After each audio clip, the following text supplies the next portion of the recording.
안녕하세요. 저는 서울예술실용전문학교 애완동물 계열 미용전공 배영진입니다. 오늘은 브러싱 방법에 대해서 알려드리도록 하겠습니다. 오늘 촬영을 도와줄 도우미견 라떼를 소개해드립니다. 브러싱에 필요한 준비물로는 슬리커 브러쉬, 콤, 브러싱 미스트입니다. 슬리커 브러쉬는 지난번 영상에서 설명해 드렸지만 노폐물을 제거하거나 엉킨 털을 풀어주는 용도로 사용되는 가장 기본적인 도구입니다. 콤은 슬리커 브러쉬 후에 엉킨 털을 확인하거나 털을 세워주는 용도로 사용되고, 브러싱을 하실 때 어느 정도 높은 테이블을 준비해 주시고, 테이블이 미끄럽다면 아이들이 미끄러지지 않도록 담요를 깔아 주시는 것도 한 가지 방법입니다.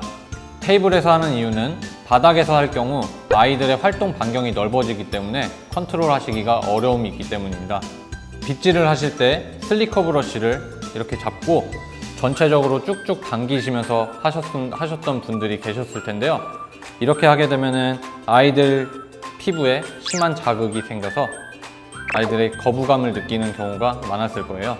브러싱 순서는 크게 상관은 없지만 예민한 아이들인 경우 얼굴에서 가까운 부분일수록 거부감이 심하기 때문에 그 점 생각하셔서 순서를 정해주시면 되겠습니다.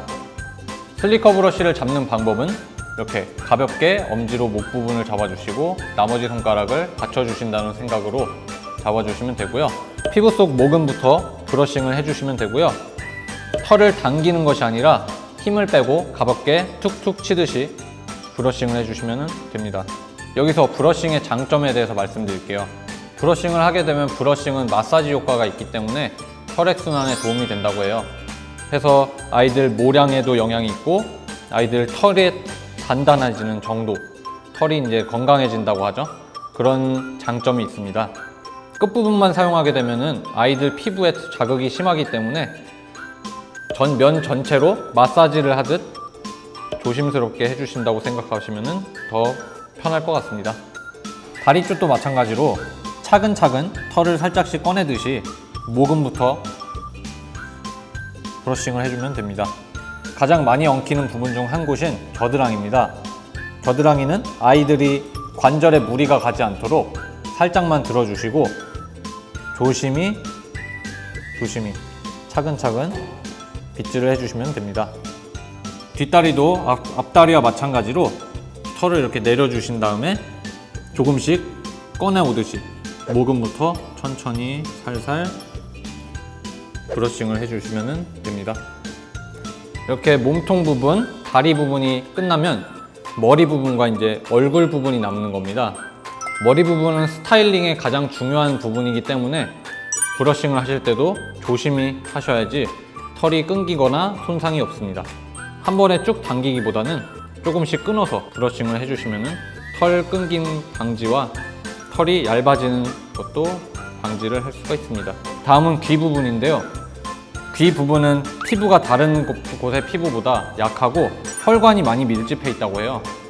브러싱을 잘못하실 경우에는 귀에서 이제 출혈이 날 수가 있으니까 이 점 유의하시고, 브러싱을 할 때는 귀 부분을 꼭 이렇게 잡으시고 털만 이렇게 브러싱을 해주시는 게 중요합니다. 귀 브러싱이 끝나시면은 귀를 살짝 이렇게 넘겨주시고 얼굴 부분인 볼 부분을 해주시면 됩니다. 이때 조심하셔야 될 것은 눈에 슬리커 브러쉬의 핀이 찔리지 않도록 조심을 하셔야 되고, 입가의 상처, 콧잔 등 상처가 나지 않도록 유의하셔야 된다는 점입니다.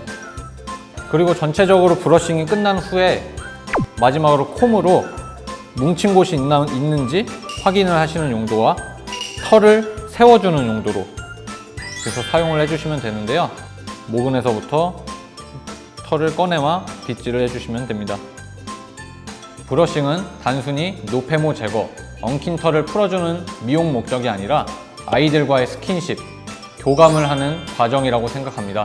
그렇기 때문에 규칙적인 브러싱으로 교감을 나누는 것이 아이들과 함께 생활하는 데 있어 더욱더 큰 도움이 될 것 같습니다. 이상 브러싱 방법에 대한 영상을 마치고 다음 시간에는 귀 청소에 대해서 설명을 해드리도록 하겠습니다. 감사합니다.